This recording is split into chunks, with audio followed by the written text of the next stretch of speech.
Good evening. I'm Morag Sinclair, reporting from the London Prat, where the headlines have been freshly laundered, the facts are wearing a towel, and Britain has once again entered the room without knowing why.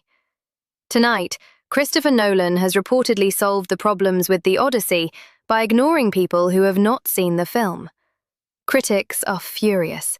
Several had already reviewed the trailer, the poster, the sandals, and the emotional accuracy of the sea monsters from bed at 2 a.m. Next in the news, online experts are demanding historical accuracy from a myth involving cyclopses, sirens, immortal witches, and a horse large enough to contain a small infantry budget.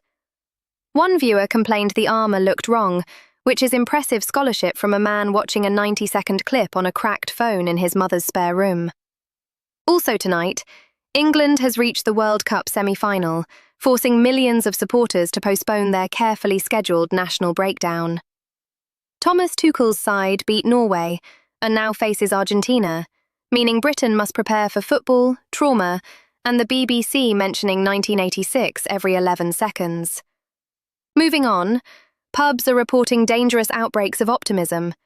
Doctors warn symptoms include smiling at strangers, saying, "We've got a chance," and believing England can win without first filing a grievance against the referee. Meanwhile, public policy officials have declared a national strategy successful because the problem is now too complicated to measure.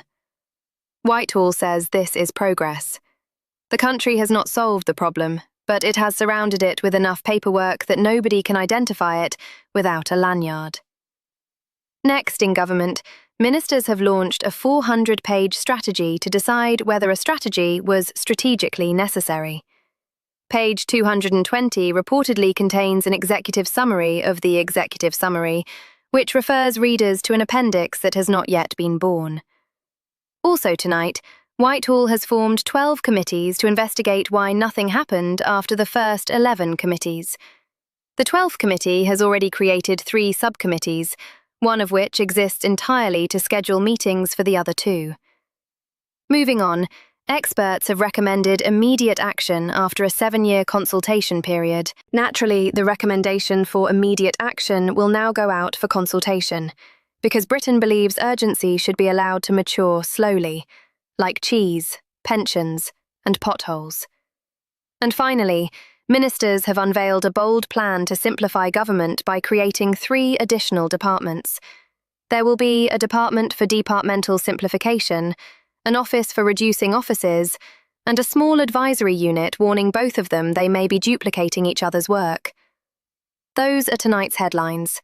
I'm Morag Sinclair for the London Prat, where the news is serious, the paperwork is breeding, and the national strategy has escaped into the ventilation system. For more satire, football panic, cinematic outrage, and government logic that requires a forklift, visit prat.uk.